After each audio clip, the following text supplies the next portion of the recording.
राम दोस्तों, जय महाकाल। दोस्तों, पिछले वीडियो में मैंने आपको प्रदोष व्रत का दिन, समय, मुहूर्त सारी चीज़ें बताई थी। पारण का समय, शाम में पूजा का समय, प्रदोष काल में विधि विधान अनुसार पूजा करना, ये सभी बातें मैंने आपको पिछले वीडियो में बताई हैं। दोस्तों, इस वीडियो में मैं आपको प्रदोष व्रत की कथा सुनाने वाली हूँ। कोई भी व्रत कथा बिना अधूरा है, क्योंकि कोई भी व्रत को अगर हम करते हैं तो संकल्प के बिना हमें उसका पूर्ण फल नहीं मिल पाता है। इसीलिए हर व्रत को करने के लिए संकल्प अति आवश्यक है। और जब हम संकल्प लेते हैं कोई भी व्रत करने का, तो उसकी कथा सुनना आवश्यक होता है। जितना ही आवश्यक हमें व्रत के समय शुरू करने में संकल्प की लेते हैं, जितना आवश्यक संकल्प होता है उतना ही आवश्यक व्रत कथा सुनना होता है। इसीलिए आपके लिए, मैं सभी के लिए व्रत कथा लेकर आती हूँ, ताकि आपको सभी व्रत उपवास का पूर्ण फल प्राप्त हो सके। इसीलिए मेरे चैनल पे दी हुई जानकारी अगर आपको पसंद आती है तो आप लाइक करिए और सब्सक्राइब करिए, और ज़्यादा से ज़्यादा लोगों को ये कथा श्रवण कराइए और स्वयं भी श्रवण करिए। तो चलिए, अब मैं आपको प्रदोष काल की, प्रदोष व्रत की कथा सुनाती हूँ। आप सभी ध्यानपूर्वक सुनिएगा। सबसे पहले जो भी स्त्री पुरुष व्रत हैं, नहा धोकर स्वच्छ हो जाइए, सुंदर वस्त्र धारण करिए, सुबह शिव जी के मंदिर जाइए या घर में भगवान की, भोलेनाथ की और माता गौरी की पूजा अर्चना करिए। जल चढ़ाइए, गंगा जल चढ़ाइए, पंच मेवा चढ़ाइए, पंच द्रव्य से उनका स्नान कराइए और पंचोपचार पूजन करिए, और भगवान भोलेनाथ और गौरी मैया की विशेष कृपा प्राप्त करिए। इसकी विशेष पूजा समय काल में होती है। प्रदोष काल में आपको मैं प्रदोष काल का भी समय बताऊंगी। दोस्तों, प्रदोष व्रत का बहुत महत्व होता है। इससे हमारे जीवन में सुख, समृद्धि और सौभाग्यता का वरदान प्राप्त होता है हमको। प्रदोष व्रत से भगवान शिव की विशेष कृपा प्राप्त होती है। यह भगवान भोलेनाथ के, शिव के कृपा का सबसे बड़ा महत्वपूर्ण दिन है। शुक्रवार को पढ़ने से यह व्रत में शुक्र प्रदोष व्रत कहते हैं। इसलिए इस व्रत को करने से सुख, समृद्धि के साथ सौभाग्यता भी हमको मिलती है। दोस्तों, प्रदोष काल की पूजा शाम के समय प्रदोष में की जाती है। यह प्रदोष सूर्यास्त से लगभग 1 घंटा पहले का समय होता है। उसी को हम प्रदोष काल कहते हैं।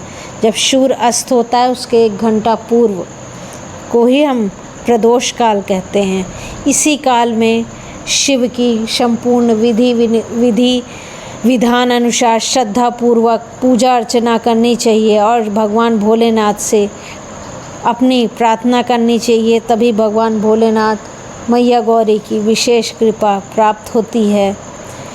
किसी भी प्रकार का आपको अभाव हो, आर्थिक संकट हो, किसी भी प्रकार में संतान उत्पत्ति में कमी हो, या घर में किसी भी प्रकार की बाधा हो आ रही हो, या बीमारी हो, या किसी भी प्रकार का आपको परेशानी हो, इस व्रत को करने से सारे प्रकार की परेशानियों का हल होता है। और व्रत कथा श्रवण करने से सभी प्रकार की सौभाग्यता, सुखता और समृद्धि की प्राप्ति होती है।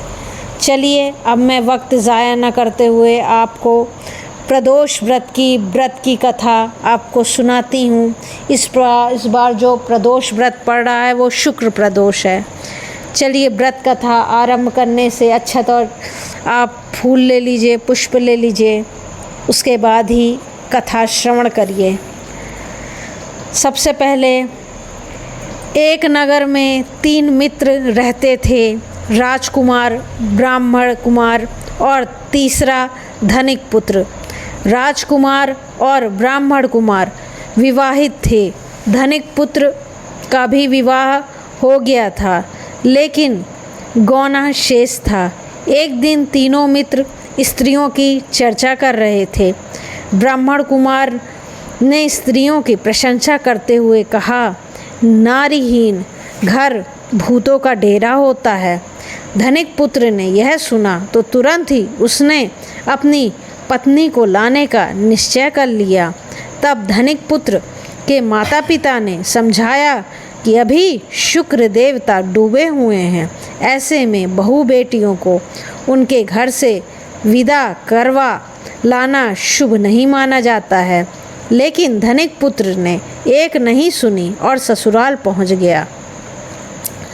ससुराल में भी उसे मनाने की कोशिश की गई, लेकिन वो जिद पर अड़ा रहा और कन्या के माता पिता को उनकी विदाई करनी पड़ी। विदाई के बाद पति पत्नी शहर से निकले ही थे कि बैलगाड़ी का पहिया निकल गया और बैल की टांग टूट गई। दोनों को चोट लगी, लेकिन फिर भी वो चलते रहे। कुछ दूर जाने पर उनका पाला डाकुओं से पड़ गया, जो उनका धन लूट कर ले गए। दोनों घर पहुँचे। वहाँ धनिक पुत्र को सांप ने काट डस लिया। उसके पिता ने वैद्य को बुलाया तो वैद्य ने बताया कि वो 3 दिन में ही मर जाएगा। जब ब्राह्मण कुमार को यह खबर मिली तो वो धनिक पुत्र के घर पहुंचा और उसके माता पिता को शुक्र प्रदोष व्रत करने की सलाह दी और कहा कि इसे पत्नी सहित वापस ससुराल भेज दें।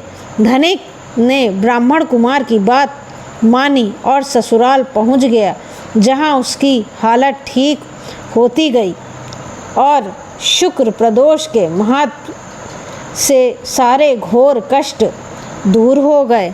इस दिन की कथा जो भी सुनता है या सुनाता है या कथा समाप्ति के बाद हवन सामग्री मिलाकर 11, 21, 108 आहुति अगर करता है और इस मंत्र का विशेष जाप करता है, ओम ह्रीं क्लीं नमः शिवाय स्वाहा, इस मंत्र से आहुति देता है, उसके बाद शिव जी की आरती व प्रसाद वितरित करता है एवं यह कथा जितना ही सभी लोगों को सुनाता है उसे उतना ही फल प्राप्त होता है। उसके पश्चात उसके उपरांत ही भोजन प्राप्त किया जाता है।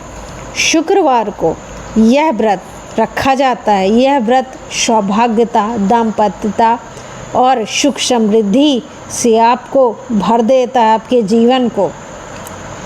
आज के समय में लोग ये सब चीज़ों का नियम पूर्वक पालन नहीं करते हैं। सबसे पहले आप व्रत रहते हैं तो आपको शुद्धता, संकल्पता सभी चीज़ों का ध्यान रखना चाहिए। कोई भी व्रत अगर आप करते हैं तो संकल्प विशेष होता है, संकल्प अति आवश्यक होता है। आप संकल्प जरूर लें और शुभता के साथ करें।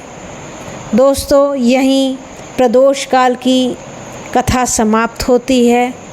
इस प्रकार से मैं आपको प्रदोष काल की व्रत कथा सुनाई हूँ। कल के दिन आप एक कार्य अवश्य करिएगा कि लक्ष्मी जी के पास घी का दीपक अवश्य रखिएगा, हल्दी मिलाया हुआ। एक चुटकी उसमें हल्दी डाल दीजिएगा, ऐसा अवश्य करिएगा और मंत्रों का जाप कर लीजिएगा। ओम नमः शिवाय का जाप कर लीजिएगा, श्री शिवाय नमस्तुभ्यम का भी जाप कर लीजिएगा। आपको इस व्रत का संपूर्ण फल प्राप्त होगा। राम राम दोस्तों, जय महाकाल, जय महाकाली।